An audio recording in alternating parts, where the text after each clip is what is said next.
रात को 12 बजे वो लड़की अपने बेड से खड़ी होती है।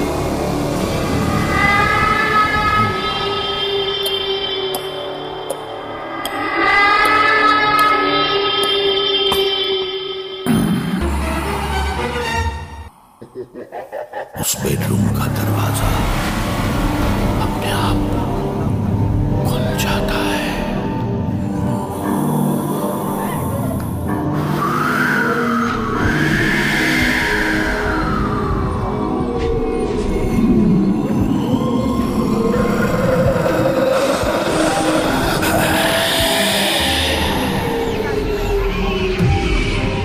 वो लड़की अपने बेडरूम से बाहर आकर रास्ते में चलने लगती है।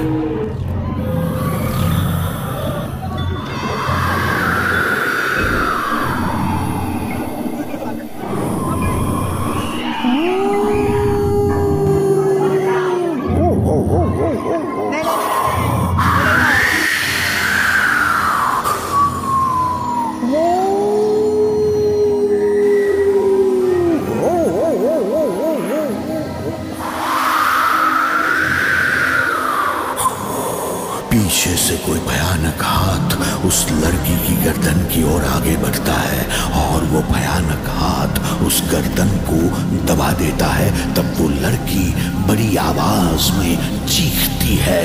तब ये कहानी यहाँ पर खत्म होगी।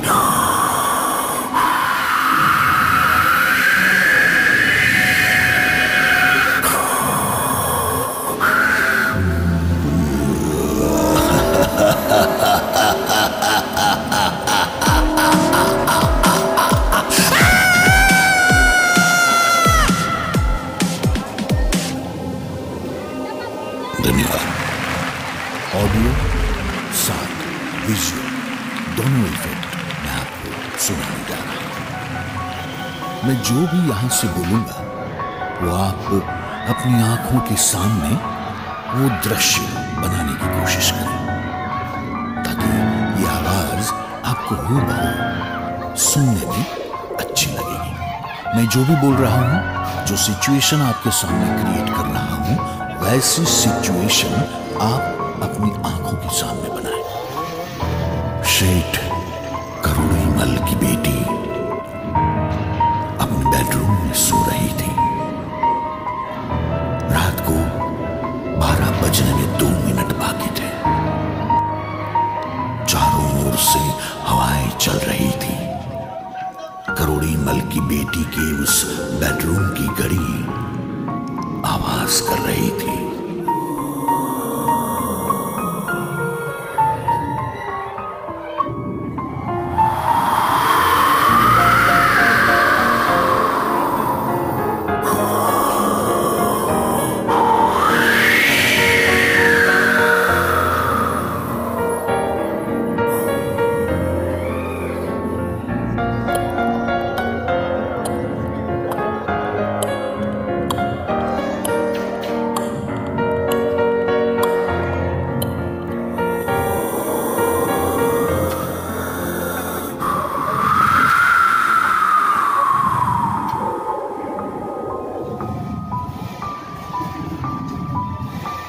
ठीक रात को 12 बजे वो लड़की अपने बेड से खड़ी होती है।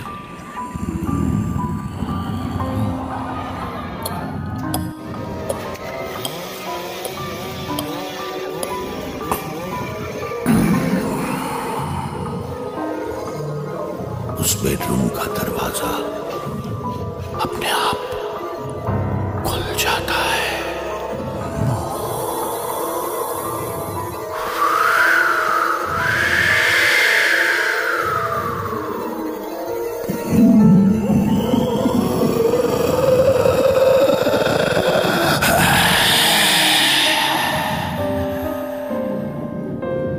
वो लड़की अपने बेडरूम से बाहर आकर रास्ते पे चलने लगी।